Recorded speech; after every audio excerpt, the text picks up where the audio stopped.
We've got the Tigers and the Blue Jays, and Javier Baez ended up getting benched after he forgets to run the bases. So basically, there's one out in this scenario. Dalton Varsho catches the ball, and Javier Baez is just running. He doesn't tag up because he thinks there's two outs in this situation. Obviously, there was one out, and this stuff is just unacceptable. AJ Hinch actually called out some of the veteran players on his team for stuff like this last night. He actually, in particular, was citing some base running errors that ran them into some costly outs that could have ended up biting them because they blew a 3-1 lead in the top of the, or in the bottom of the ninth inning. So definitely not a good sign for AJ Hinch and his squad, as he sees as unacceptable, especially a guy like Javier Baez, who's been in the league for so long, and as he said, too long to make mistakes like this. So in result, he wants to set a precedent. He benched him, so you could see they went back into the tunnel. They talked things out. He told them that he was going to be done for the night because they had to set a precedent. Javier Baez, he's like, okay, he takes his seeds, takes them out, he untucks his jersey,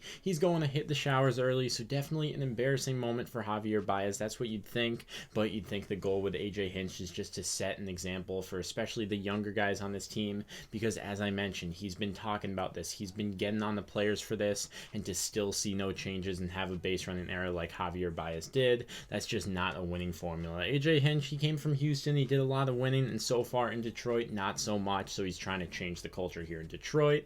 The bright side, though, they did end up winning this game as they got up 3-1 in the ninth this time, and they didn't blow it tonight. So the Tigers win, and Javier Baez hopefully learns his lesson.